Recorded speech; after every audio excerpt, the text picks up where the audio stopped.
যারা মনোযোগ দিয়ে আলোচনা শুনে ফায়াত্তাবিউনা আহসানাহু, এবং আলোচনা থেকে উত্তম কথা যেগুলো সেগুলো যারা গ্রহণ করে, উলাইকাল্লাযীনা হাদাহুমুল্লাহ, আল্লাহ রাব্বুল আলামিন বলছেন যে আমি আল্লাহ ওই সমস্ত মানুষদেরকে হেদায়াত দান করে থাকি।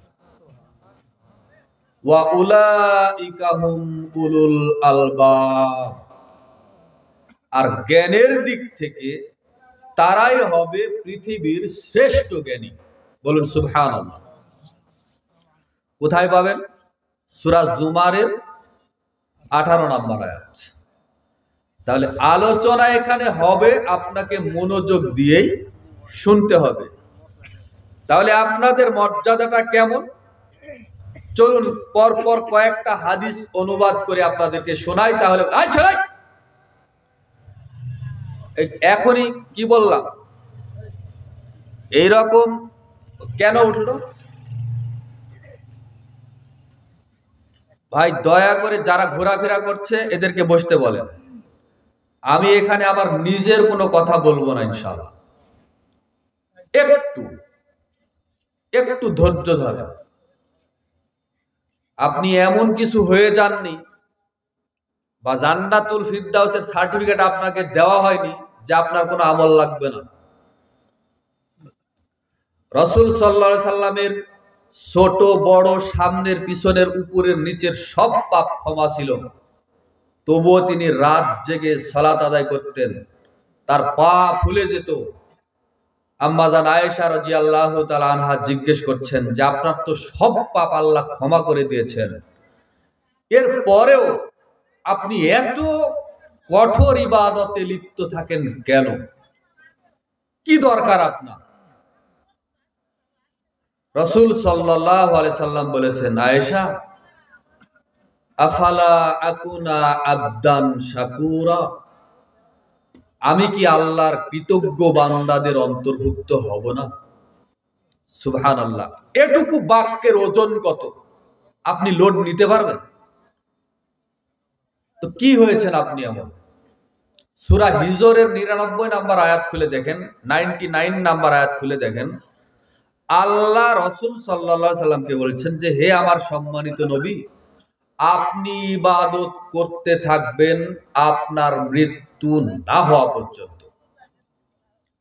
তো আল্লাহর নবীর যদি শেষ নিঃশ্বাস ত্যাগ করার আগ পর্যন্ত ইবাদত করতে হবে, এটা যদি কোরআনে আয়াত নাজিল হয়, তো আপনি আমি কে? বলেন। নবী রাসূলদের তুলনায় দুনিয়ার এই সাধারণ লালুভুলু আমাদের কোনো তুলনা আছে? তাহলে আপনাকে কেন দ্বীনি মাজলিসে বসলে আপনার কেন একটু ধৈর্য হয় না? কেন একটু মনোযোগ দিয়ে শোনার চেষ্টা করেন না?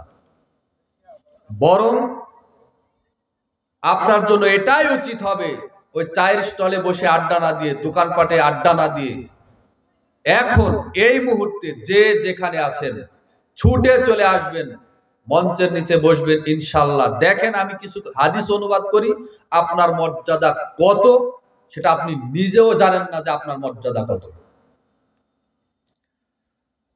আনাস রাদিয়াল্লাহু তাআলা আনহু হতে বর্ণিত, তিনি বলেন রাসূল সাল্লাল্লাহু আলাইহি ওয়াসাল্লাম বলেছেন, গুদুয়াতুন ফি সাবিলিল্লাহ আও রাওহাতুন খায়রুম মিনাদ দুনিয়া ওয়া মা ফিহা। কোন মানুষ যখন আল্লাহর রাস্তায় ইবাদতের জন্য একটা সকাল অথবা একটা বিকাল ব্যয় করে, খায়রুম মিনাদ দুনিয়া ওয়া মা ফিহা, তাহলে ওই মানুষটা আল্লাহর কাছে এত দামি, ওই নারী, ওই পুরুষ, ওই যুবক, ওই যুবতী, ওই বৃদ্ধ, ওই বৃদ্ধা আল্লাহর কাছে এত মর্যাদাবান, এতই তার দাম আল্লাহর কাছে যে এই পুরো পৃথিবী বিক্রি করলে যা দাম হবে তার চাইতেও আল্লাহর কাছে ওই বান্দার দাম অনেক অনেক অনেক বেশি। সুবহানাল্লাহ বলার দরকার নেই তো? আপনারা কি জেগে আছেন? আমার কথা কি বোঝা যায়? বোঝা যায় না? তো যে হাদিসটা অনুবাদ করলাম এটা সহিহ বুখারীর 2792 নম্বর হাদিস। এই হাদিসটা মিশকাতুল মাসাবিতে এসেছে 3792 নম্বর হাদিস। তো হাদিস তো সহিহ বুখারীতে আছে। তো আপনার জবান থেকে কি আল্লাহ সুবহানাল্লাহ একটু জোরে সুরে বের করলো না? বলেন তো সুবহানাল্লাহ, আলহামদুলিল্লাহ। আপনারা খুব পারবেন। বর্তমানে চলছে তো জোয়ার, গণজোয়ার চলছে না, নির্বাচনের জোয়ার, ভোটের জোয়ার। খ্রিস্টান আব্রাহাম লিঙ্কনের এই বস্তা বসা রাজনীতি করতে গিয়ে আপনার গলা ভেঙ্গে নিয়ে বাড়িতে আসেন। অমুকের চরিত্র ফুলের মতো পবিত্র, লজ্জা লাগে না আপনার? সেখানে চিল্লাইতে পারেন এক মুঠো মুড়ির লোভে, একটা চায়ের লোভে, একটা বিড়ির লোভে। আমি এক বক্তব্যে বলেছিলাম যে বাংলাদেশের মুসলমানদের ইমানের দাম সর্বোচ্চ 50 টাকা। কয় টাকা? কেননা 50 টাকা দিলেই আপনাকে কিনা যায় এক কাপ চা, এক প্যাকেট, একটা সিগারেট, অথবা এক প্যাকেট মায়া বিড়ি না নাসির বিড়ি কি বলে, তারপর আর কি একটা ডিম, সব মিলে হিসাব করলে হবে 50 টাকা।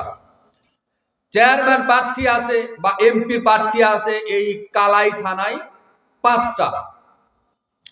5 জন প্রার্থী আপনার কাছে এসেছে, 5 জনের কাছেই আপনি ওয়াদা করে বলেছেন যে আল্লাহর কসম ভোট আপনাকে দিয়ে দিব।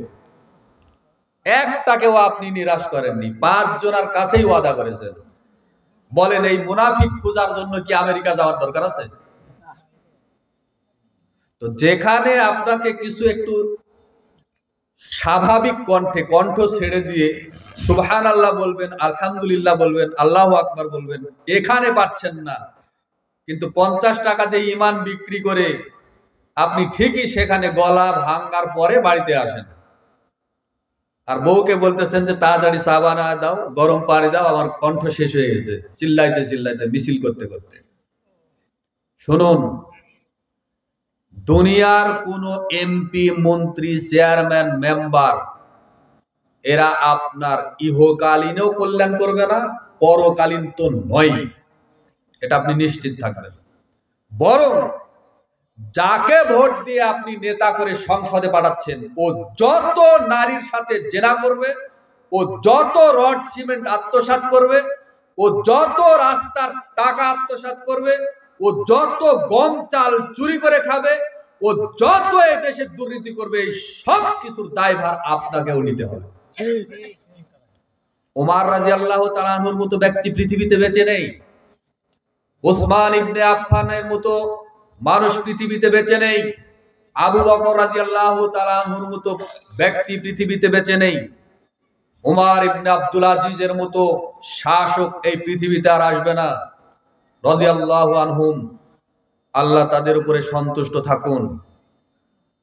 কোনদিন যদি ইসলামী খেলাফত এই দেশের মাটিতে হয়, তাহলে সেখানে আপনি দুই একটা কথা বলার জন্য যাবেন, নয়তোবা এই প্রচলিত এই বস্তা পচা এই তন্ত্র মন্ত্র এর পিছনে ছুটে আপনার জীবন নষ্ট করবেন।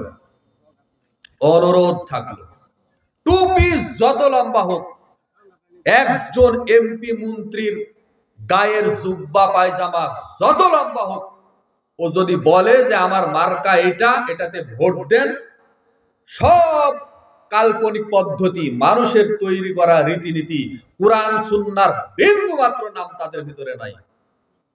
ইসলামের নাম লাগালেই সেটা কি ইসলামী দল হয়? কথা বুঝতে পারেননি মনে হয়। আমি কোত্থেকে এই কথাগুলো বললাম? আপনার ঈমান একটু জাগ্রত করেন, বোঝার চেষ্টা করেন। বলছিলাম যে আল্লাহর রাস্তায় একটা সকাল অথবা একটা বিকাল ব্যয় করলে, এই পুরো পৃথিবী বিক্রি করলে যা দাম হবে, আপনার এই জয়পুরহাট শহর যত জায়গা জমি আছে, এক জায়গায় নিলামে যদি বিক্রি করা হয়, বলেন তো কত হাজার কোটি টাকা দাম হবে? এটা কেউ মানুষ হিসাব করতে পারবে? তাহলে এরকম পুরো দেশ, আসমানের নিচে, জমিনের উপরে যত জমিন আছে, পৃথিবী বলতে আপনি কি বুঝেন? খায়রুম মিনাদ দুনিয়া ওয়া মা ফিহা, এই পুরো দুনিয়াতে যা কিছু আছে সব বিক্রি করলে যা দাম হবে আল্লাহর কাছে আপনার দাম তার চাইতে অনেক অনেক অনেক বেশি। তাও সুবহানাল্লাহ বলেন। আশ্চর্য, কি আশ্চর্য লোক গো আপনারা।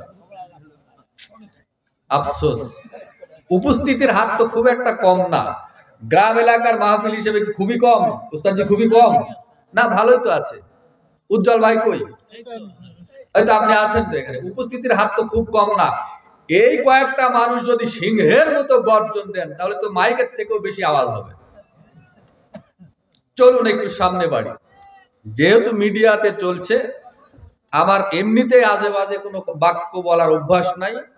আমি শুধু এই যে আপনাদের সুবহানাল্লাহ বলার স্টাইল দেখে দু একটা কথা বাড়তি বলে ফেললাম। আল্লাহ তুমি আমাকে মাফ করো। আল্লাহুম্মা। আবু হুরায়রা রাদিয়াল্লাহু আনহু হতে বর্ণিত, তিনি বলেন রাসূলুল্লাহ সাল্লাল্লাহু আলাইহি ওয়াসাল্লাম বলেছেন, ইন্নাল্লাহা তাআলা ইয়াকুল, হাদিসে কুদসি, নিশ্চয় আল্লাহ তাআলা ডেকে বলেন। কাকে ডেকে বলেন? ইয়াবনা আদম, আদম সন্তানকে ডেকে বলেন, হে আদম সন্তান, তাফাররাগ লি ইবাদা, তোমরা আমার রাস্তায় ইবাদত করার জন্য একটু সময় ব্যয় করো। কে বলছেন? আল্লাহ ডাক দিয়ে বলছেন, যদি সময় ব্যয় করতে পারো তাহলে আমি আল্লাহ তোমাদেরকে দুটো পুরস্কার দিব। বলেন তো কয়টা? কথা বলেন, কয়টা পুরস্কার দিবেন? কে? আল্লাহ। এক, আমলা সদরকা গিনান, আমি আল্লাহ তোমার বক্ষটাকে, তোমার অন্তরটাকে ঐশ্বর্য মণ্ডিত দ্বারা পরিপূর্ণ করে দেব। ওয়াফি রিওয়ায়াতিন, অপর আরেকটা বর্ণনায় আছে, আমলা ইয়াদাকা গিনান, আল্লাহ বলছেন যে আমার রাস্তায় যদি তুমি সময় ব্যয় করো তাহলে আমি তোমার দু হাতটাকে টাকা পয়সা অর্থ সম্পদ দ্বারা পরিপূর্ণ করে দেব। সুবহানাল্লাহ। দুই, ওয়া আসুদ্দা ফাকরা, এবং আমি আল্লাহ তোমার কোনো অভাব রাখবো না, তোমার কোনো ঋণ রাখবো না, তোমার অন্তরের কোনো পেরেশানি রাখবো না। আমি আল্লাহ তোমার যাবতীয় ঋণ, টেনশন, পেরেশানি একেবারে চিরতরে দূর করে দেব। ওয়াইল্লাম তাফাল, আর যদি সময় ব্যয় না করো তাহলে আমি আল্লাহ পাল্টা দুটো অপমান তোমার জন্য প্রস্তুত করে রেখেছি। আমি অপমান করব তোমাকে দুটো জিনিস দিয়ে। এক, মালা তুয়াদাকা শুগলা, আমি আল্লাহ তোমার অন্তরকে, তোমার দু হাতকে, তোমার 3.5 হাত বডিটাকে একেবারে ব্যস্ততা দিয়ে পরিপূর্ণ করে রাখবো।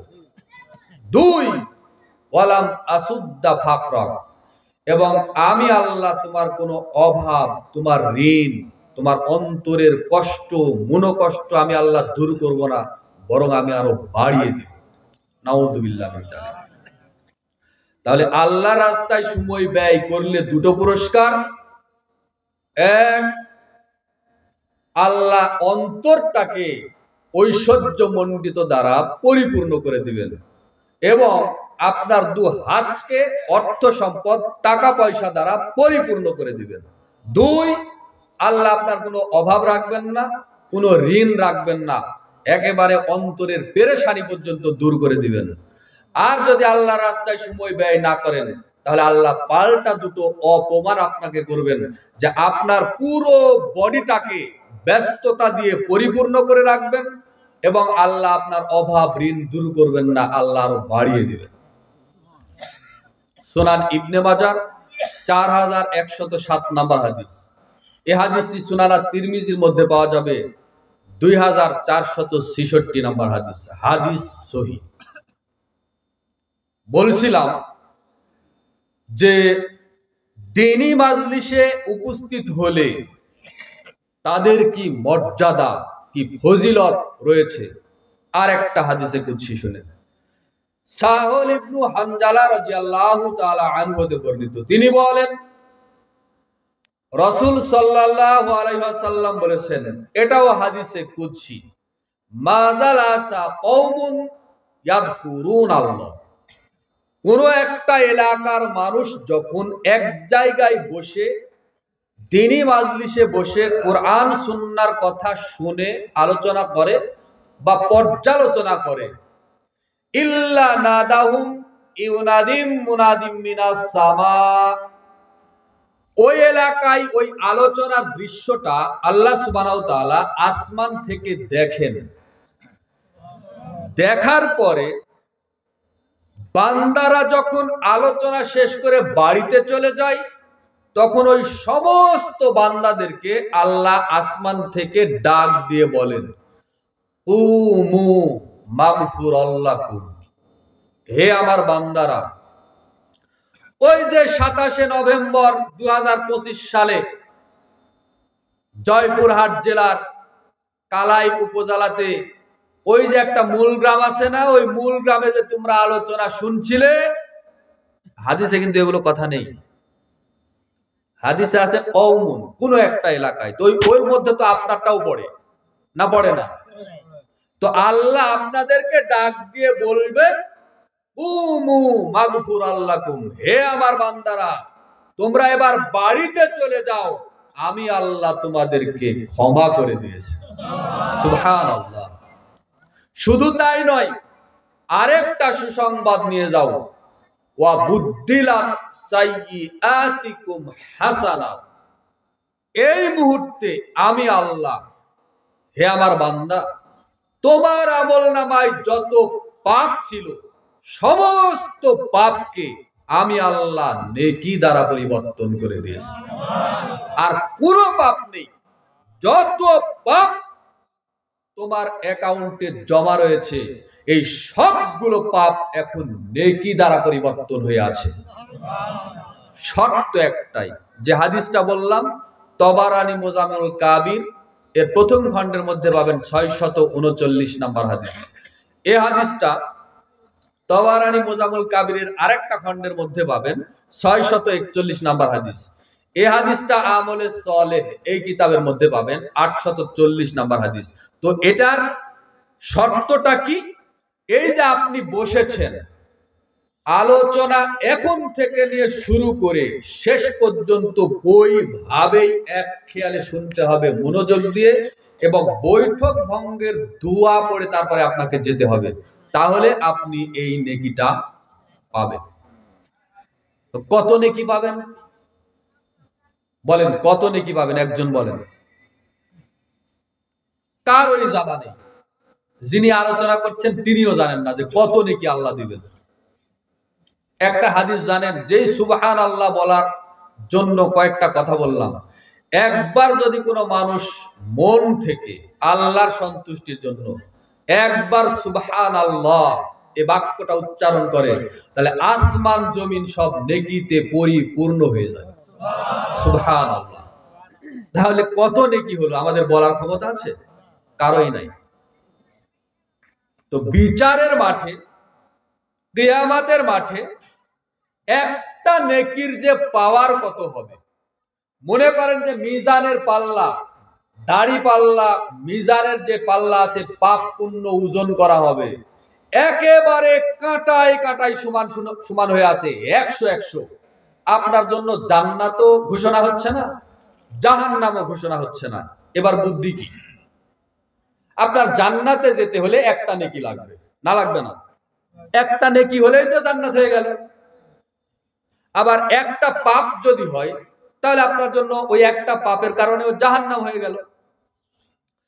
তো রাসূলুল্লাহ সাল্লাল্লাহু আলাইহি সাল্লাম একটা নেকির পাওয়ার বুঝাতে গিয়ে সাহাবীদের উদ্দেশ্যে বলছেন যে, হে আমার সঙ্গী সাথীরা, তোমরা কান খুলে শুনে রাখো, মান তুকুব্বিলাত লাহু হাসানা ফাদাখালাল জান্নাহ, কাল কিয়ামতের মাঠে আল্লাহ তোমাদের কারো যদি একটা নেকি কবুল করেন, কয়টা নেকি?